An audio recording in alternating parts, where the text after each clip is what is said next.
Este sábado estou feliz.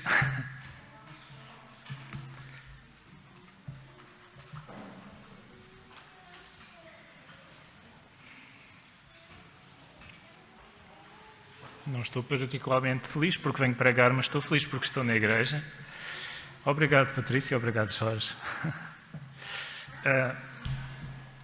Eu pedi especificamente, quando soube que me tinham pedido para estar aqui esta manhã, 2 dias depois vim à igreja e encontrei o Jorge e pedi-lhe para ele cantar este hino. E pedi exatamente este hino e pedi por uma razão muito especial.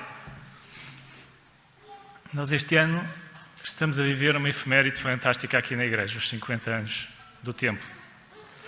E das primeiras memórias que eu tenho desta igreja, não é a primeira eu lembro que fiquei sentado ali mais ou menos onde está o Filipe Cerejo, na primeira vez que vim à igreja.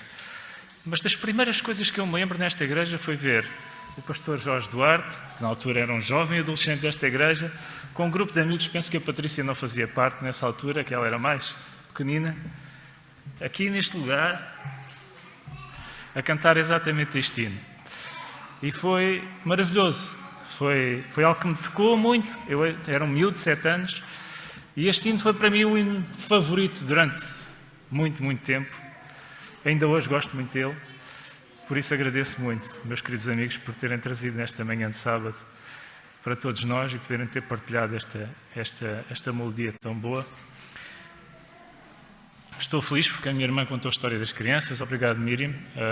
Eu disse-lhe qual era o tema, mas ainda foi mais na mousse do que aquilo que ela poderia imaginar. Muito obrigado.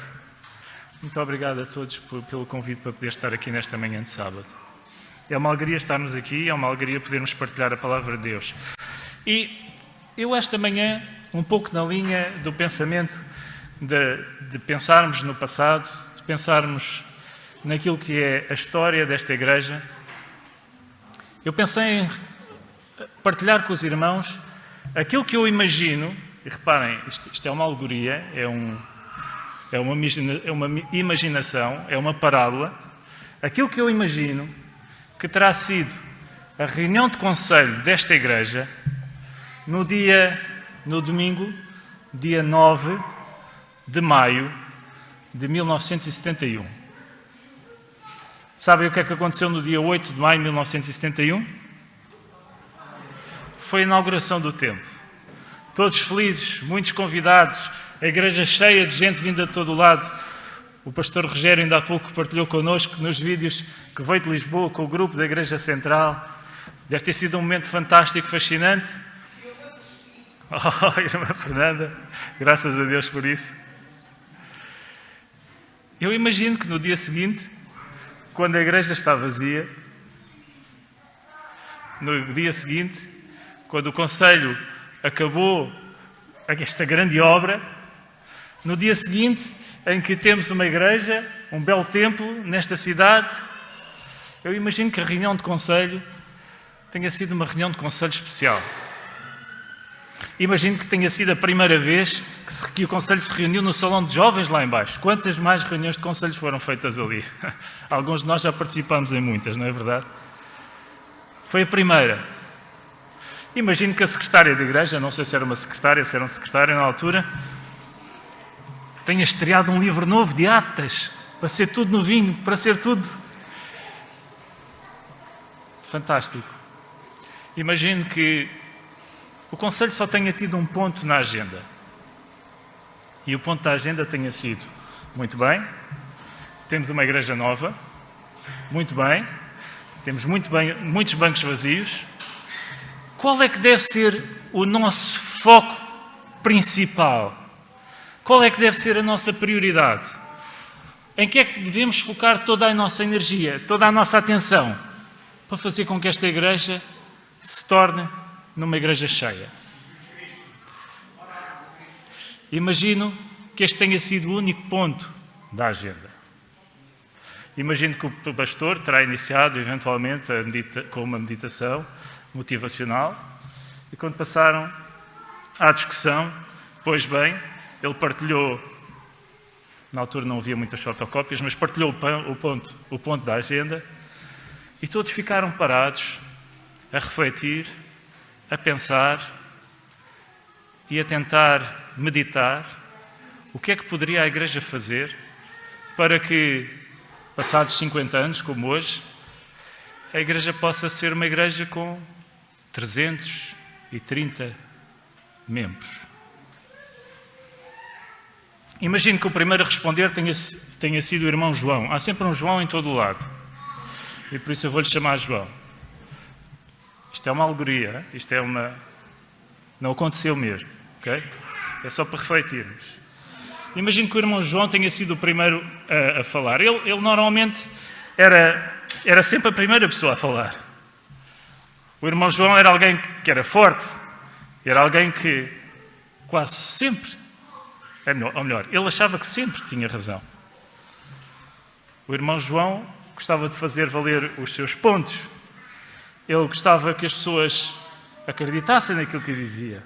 Por isso, cada vez que o irmão João falava, e naquele dia em especial, que era a primeira reunião de conselho na Igreja Nova, cada vez que o irmão João falava, as suas palavras tinham um certo peso.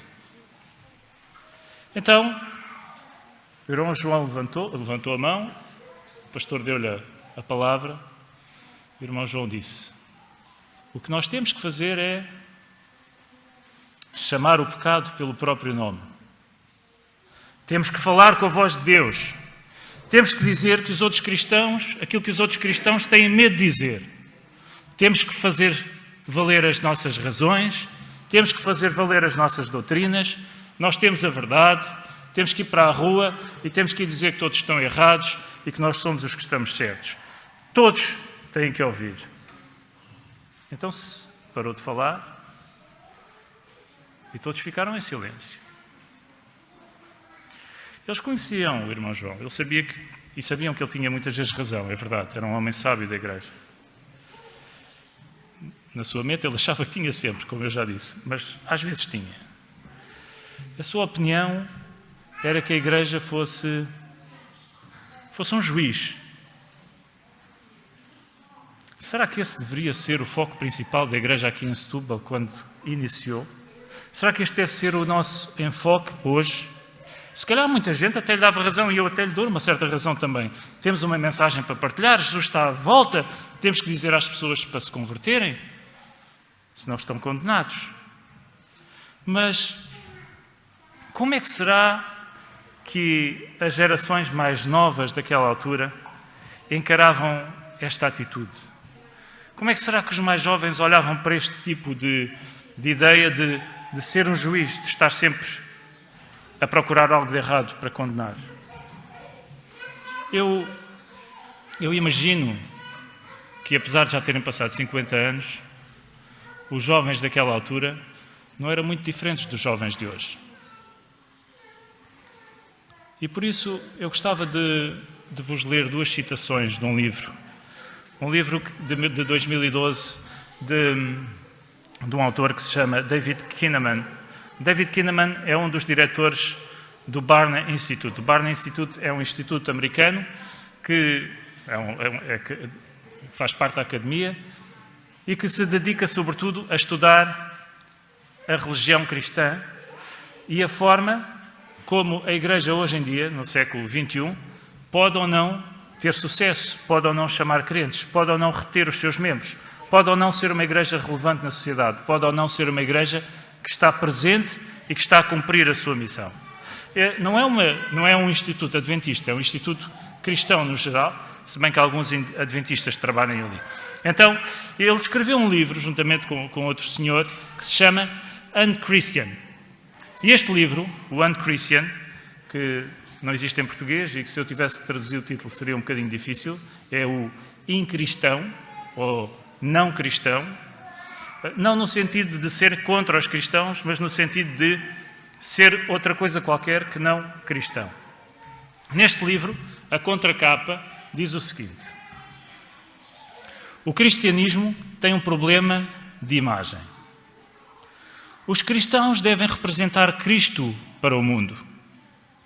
Mas, de acordo com o último estudo que o Instituto Barna fez, algo deu terrivelmente errado.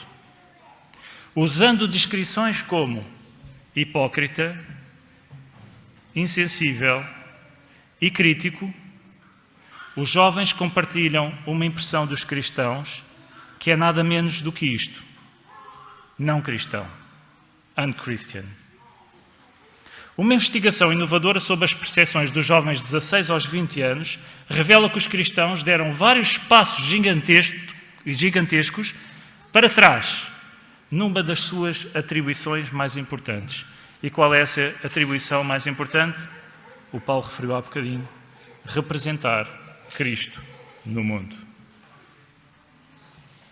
A segunda citação, que vem no interior do livro, diz que a principal razão pela qual as pessoas que não são cristãs sentem hostilidade em relação aos cristãos não é devido a nenhuma perspectiva teológica específica. Aquilo a que reagem negativamente é a nossa, imaginem só, arrogância. Sermos juízes. Como reagimos às coisas e ao sentido de importância própria que achamos que temos? Os não cristãos dizem que os cristãos ladram e às vezes até mordem. Os cristãos normalmente não agem de uma maneira de ataque. Não é essa a forma como normalmente agimos. Mas frequentemente é isso que acontece. E por isso, outras pessoas que não são cristãs aprenderam a ter cuidado connosco. São palavras duras, custam a ouvir, não é? Mas eu não sei, mas ao longo destes 50 anos, a Igreja não foi sempre isto, não foi maioritariamente isto. Mas quando eu olho para trás, recordo uma ou outra ocasião, é que se calhar fomos um bocadinho assim. Então, imagino eu, os membros da Igreja, do Conselho da Igreja, naquela tarde de domingo, ouviram o irmão João, pensaram aquilo que ele tinha dito: temos que chamar o pecado sobre o próprio nome, temos que dizer aos outros que se dizem temos que dizer aquilo que os outros que se dizem cristãos têm medo de dizer. Imagino que tenha havido um silêncio. Imagino que alguém, entre dentes, tenha sussurrado: mas Jesus não disse para não julgar os outros? O irmão João olhou à volta, tentando perceber quem é que tinha falado, mas não conseguiu identificar. Toda a gente ouviu, mas não se percebeu bem quem foi. Então ele fechou a sua cara, sentou-se, recostou-se para trás e calou-se. Ficaram a olhar uns para os outros, tentaram encontrar mais respostas. Qual é que deve ser o foco principal da Igreja de Setúbal agora que temos um edifício novo? Qual é que deve ser a nossa prioridade? Então levantou a mão a irmã Marta. A irmã Marta. Não sei se havia alguma Marta na altura. Lembrei-me deste nome por causa da Marta da Bíblia. A irmã Marta é exatamente o mesmo tipo da Marta da Bíblia. Estava sempre ativa. Estava sempre a ajudar as pessoas. Estava sempre a tentar consertar as pessoas. Até mesmo quando elas não queriam ser consertadas.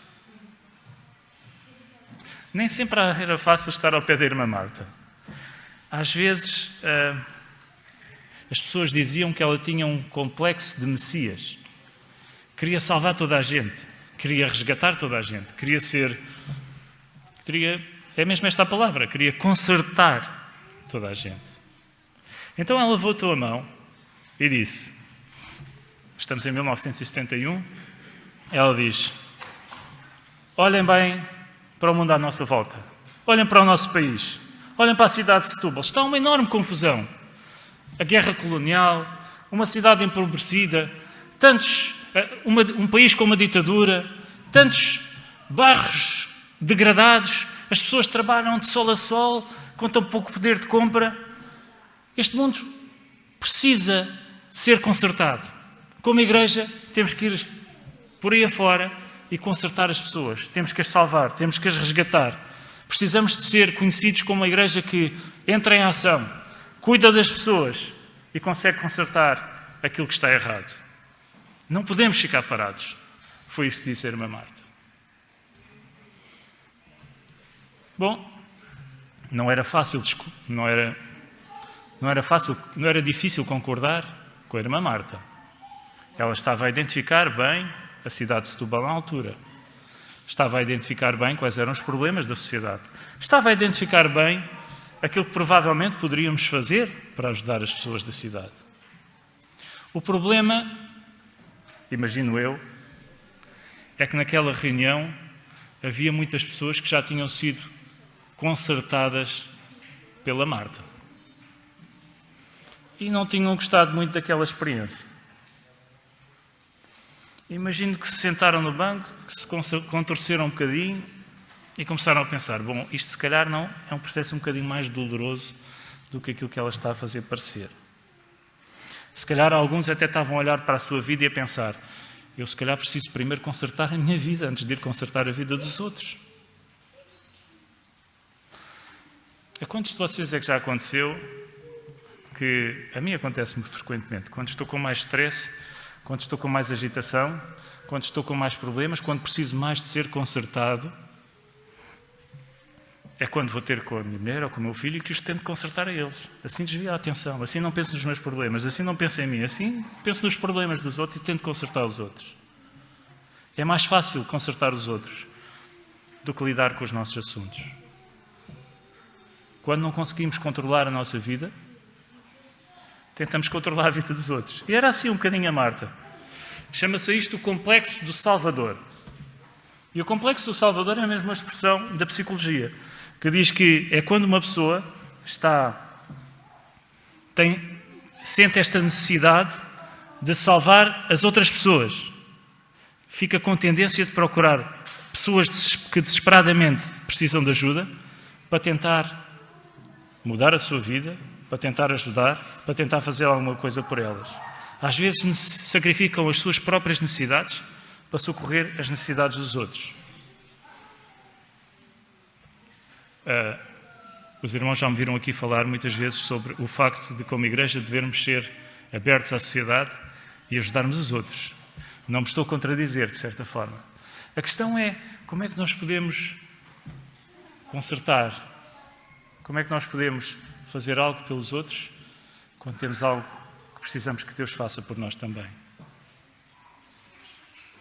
Então a irmã de Marta dizia, encontramos as pessoas lá fora, nós vamos consertá-los, nós vamos resgatá-los, nós vamos salvá-los.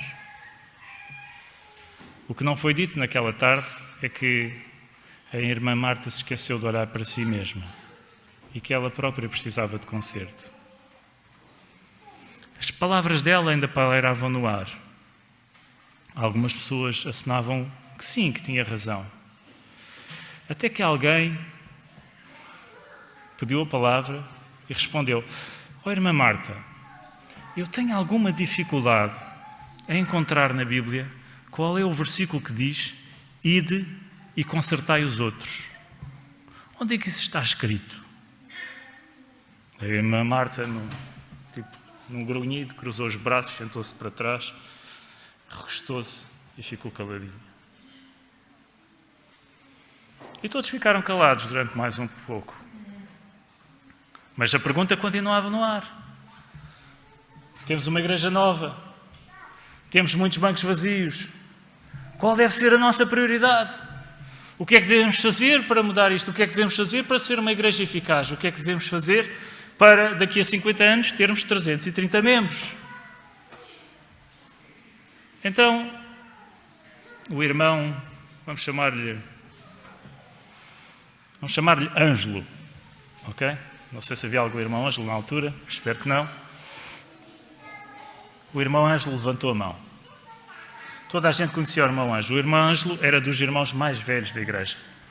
Apesar de já ter uma certa idade, era um irmão muito ativo. Era um irmão que tinha contribuído muito para as obras da igreja. Era um irmão que tinha estado empenhado do primeiro ao último minuto. Que tinha trabalhado, tinha dado de si. Os outros que eram mais novos não tinham participado nem metade daquilo que o irmão Ângelo tinha participado. Perdão. Então o irmão Ângelo acreditava profundamente que a igreja devia ser um exemplo para o mundo. que a igreja devia sempre comportar-se de forma exemplar, que a igreja deveria ser um farol e que todos deviam ver a igreja como algo puro, imaculado, como algo que não tivesse mancha, como algo em que não houvesse problemas. Por isso, o irmão Ângelo era visto, de certa forma, como a consciência da igreja. Eu chamo-lhe Ângelo porque é um pouco como o anjo. Não é o anjo que está ao pé de nós para nos ajudar, é o anjo que está ao pé de nós sempre a tomar notas para ver se estamos a fazer as coisas certas ou as coisas erradas. O irmão Ângelo era um pouco assim. Todas as pessoas o conheciam e sabiam que ele nem sempre era muito simpático. Até estava no conselho um jovem que, durante as obras da igreja, estava a ouvir rádio, normal, enquanto durante a semana, a ouvir uma rádio que passava na altura, não sei que rádio é que passava, a Rádio Renascença, que já tem 80 anos, pode ser essa. E o irmão Ângelo estava a ouvir rádio com música... O irmão Ângelo não, aquele jovem estava a ouvir rádio com aquela música secular e o irmão Ângelo chegou perto dele e disse: ouve lá, rapaz, o que é que estás a ouvir? Achas que isso são músicas para se ouvir aqui quando estamos a construir a igreja? Toda a gente o conhecia, que ele queria ser a consciência dos outros. Alguns até se lembraram de uma história que tinham ouvido num sermão anterior sobre uma criança que à noite, com a sua mãe, quando orava, se ajoelhava ao pé da cama e a criança tinha pedido: querido Jesus, ajuda as pessoas más a serem pessoas boas e ajuda as pessoas boas a serem pessoas simpáticas. Este era o tipo de irmão Ângelo. Então ele levantou-se e disse: nós temos que ser a consciência dos outros. Temos que cumprir esse papel. Há aí muitas ideias novas e esquisitas que nós temos que combater. Há muita imoralidade. Nós temos que corrigir a nossa cultura. Temos que fazer com que o mundo se torne um mundo diferente e por isso temos que ir e ser a consciência daqueles que estão à nossa volta. Essa é a nossa missão. Quem é que poderia discordar? Quando olhamos à nossa volta e vemos a imoralidade, é verdade. Tantas ideias diferentes. Mas a igreja tem momentos certos para se falar o que é certo, para levar as pessoas a distinguir o que é certo do que é errado. Será que este deveria ser mesmo o foco principal? Será que este devia ser o primeiro passo da igreja? Alguém teve coragem e enfrentou o irmão Ângelo e disse: ó irmão Ângelo, eu acho que se nós fizermos isso, toda a gente vai odiar-nos. Ao que rapidamente o irmão Ângelo disse: mas Jesus disse que o mundo iria odiar-nos. Por isso, é isso que nós temos que fazer. Houve um silêncio prolongado mais uma vez. Ficaram a refletir naquelas palavras. Ficaram a pensar. De um lado, o irmão João, que dizia que a igreja devia ser o juiz. De um lado, a irmã Marta, que dizia que a igreja devia salvar e resgatar toda a gente. À frente, o irmão Ângelo, que dizia que a igreja devia ser a consciência do mundo. Qual destas três opções era a mais relevante? Qual destas três opções deveriam seguir? Foi aí que uma jovem,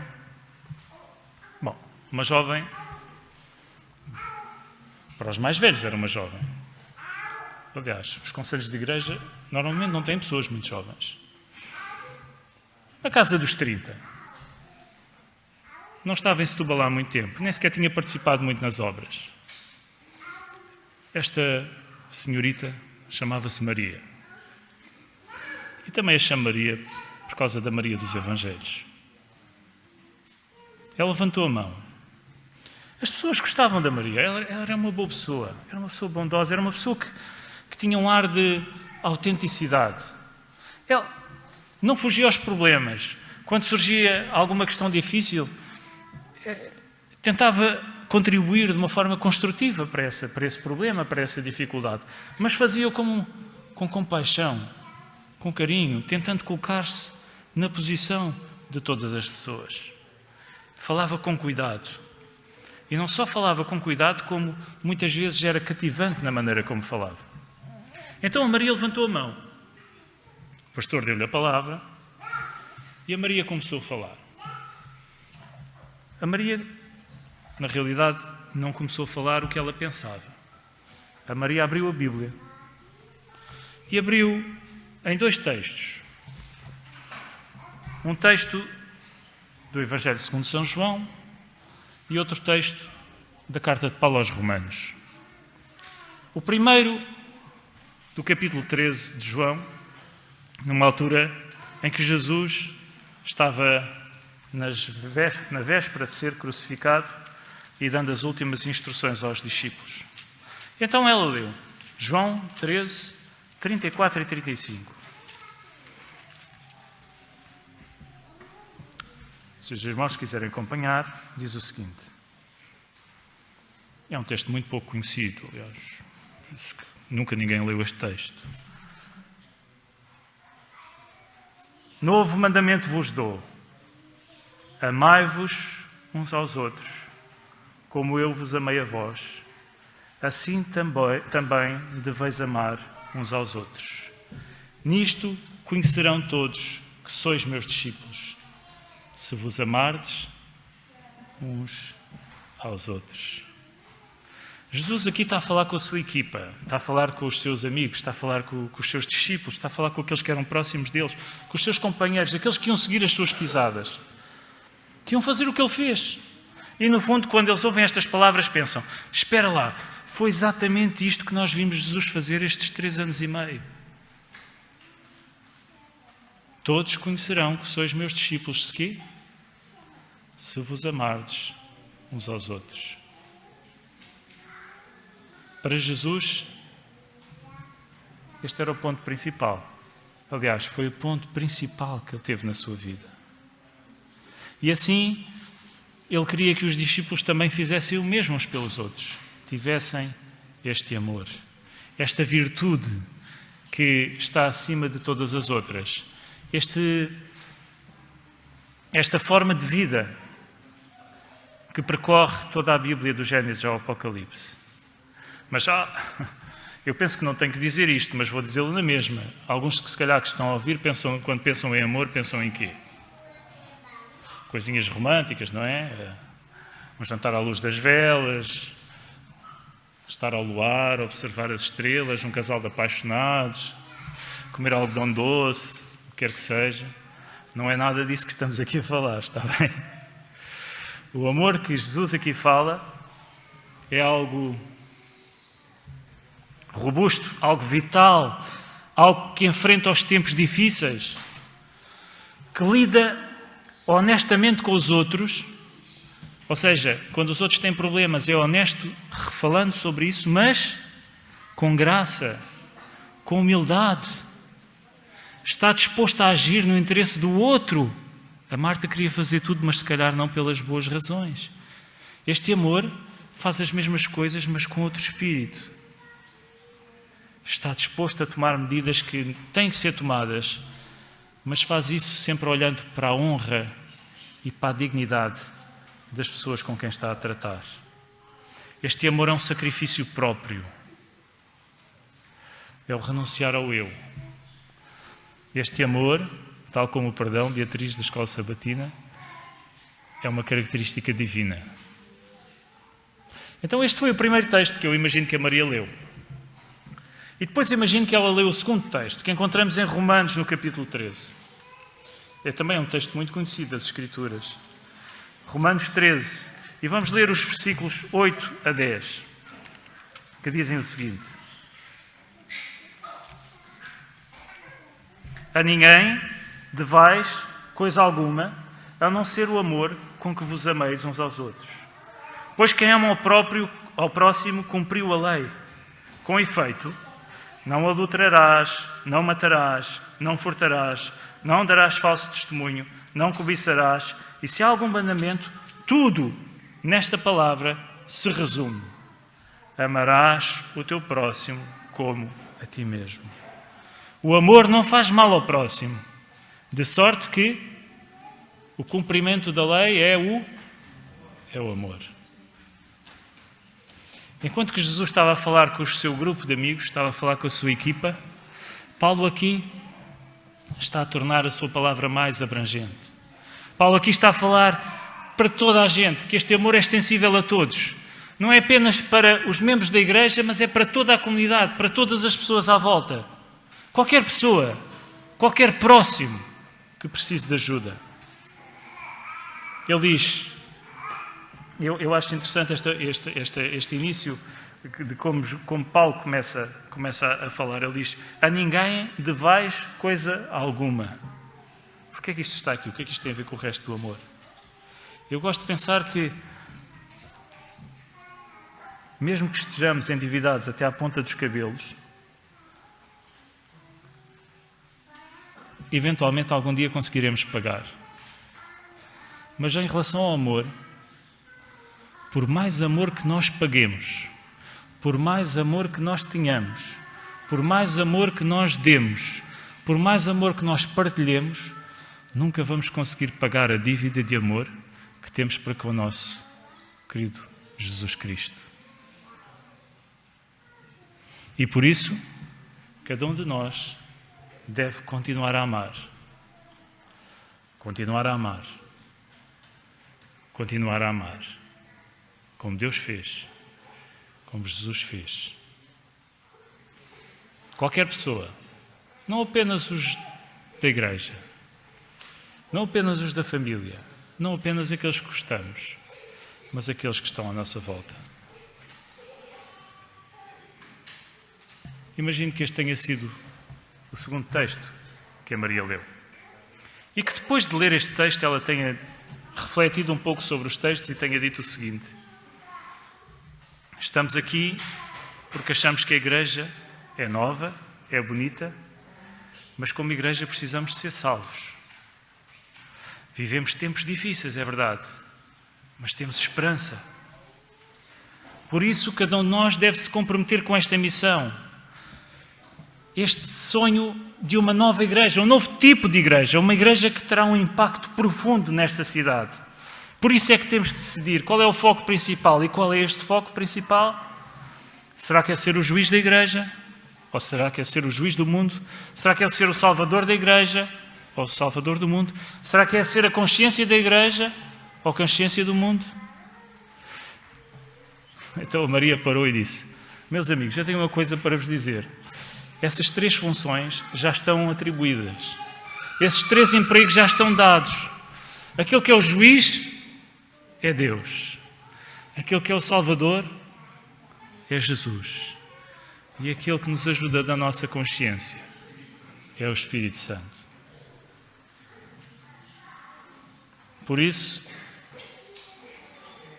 quando eu leio a minha Bíblia, o que eu consigo refletir é que a coisa principal que nós devemos fazer, e a missão que o nosso Mestre Jesus nos deixou, é esta: amar o nosso próximo. Então a Maria sentou-se. Eu imagino que ela se tenha sentado. E gosto de pensar que na lista de recomendações daquela ata, naquela tarde do dia 9 de maio de 1971, ficaram várias ideias. Todas estas ideias ficaram lá. Mas houve uma que ficou realçada. E aquela que foi realçada foi exatamente esta: temos que ser uma igreja que ama. E eu acredito que o resultado deste amor está aqui. Está numa igreja cheia, uma igreja vibrante, uma igreja que tem escolas.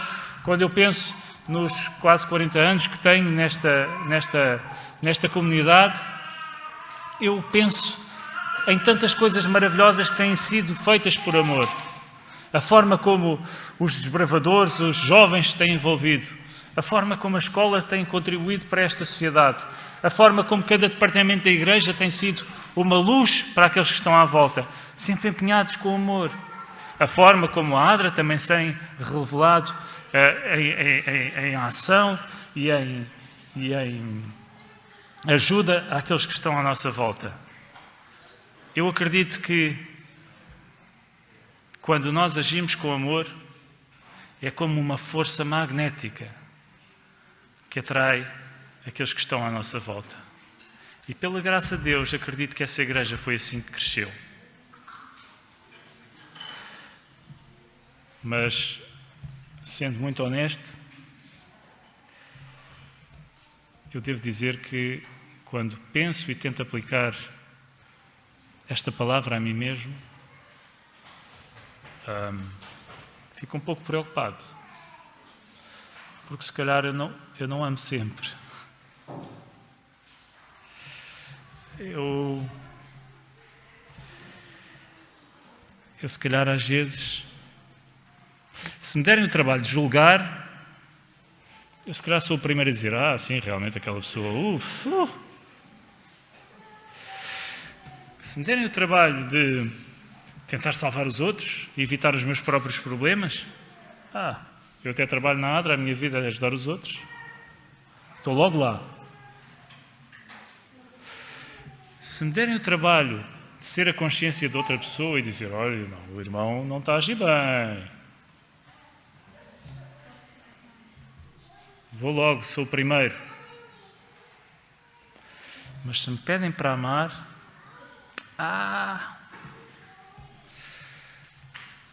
amar na igreja, amar fora da igreja, as pessoas que são tão diferentes, eu não consigo fazer isso por mim mesmo. Não consigo.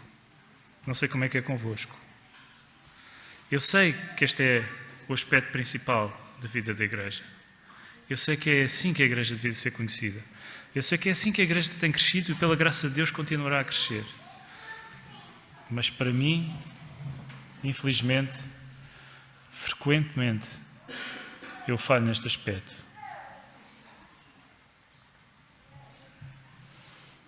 Estamos unidos como família ou amigos, confiantes no triunfo final do bem sobre o mal. Servir a Jesus. Foi este o hino que nós ouvimos. Como é que nós conseguimos fazer isto? Com amor. Com amor. Com amor. E se o pastor convocar o próximo conselho e for perguntar o que é que temos que fazer para continuarmos a ser uma igreja que cresce, irmãos, é o amor. Quando se trata da igreja, o foco principal é o amor. Eu gostava de encontrar o primeiro livro de datas do primeiro conselho de igreja. E gostava que esta alegoria até tivesse algum ponto de razão. Não sei, e provavelmente não. O que é certo é que esta igreja só vibra, esta igreja só cresce, esta igreja só é unida, esta igreja só serve se for uma igreja que está unida por este laço, que não vem de nós, que é um atributo divino, mas que nos une, que nos impulsiona, que nos ajuda a sermos melhores e que nos ajuda a um dia estarmos todos juntos no céu, com o nosso Mestre, querido e amado Salvador Jesus Cristo. E por isso, a minha vontade esta manhã e o meu desejo é que esta igreja possa ser uma referência de amor nesta cidade. Que nos próximos 50 anos continuemos a amar e a dar-nos de nós próprios. E que esse amor se transforme em ações, se transforme em, às vezes, julgarmos, mas com amor. Se transforme em ajudarmos, mas com amor. Se transforme em sermos consciência, mas com amor. Se transforme numa forma de viver o nosso cristianismo de uma forma mais plena, para que aqueles que são jovens e menos jovens possam sentir a vontade de aqui estar e possam sentir a vontade de abraçar Jesus e um dia estar com Ele no céu. Que Deus nos possa ajudar nesse sentido. Amém.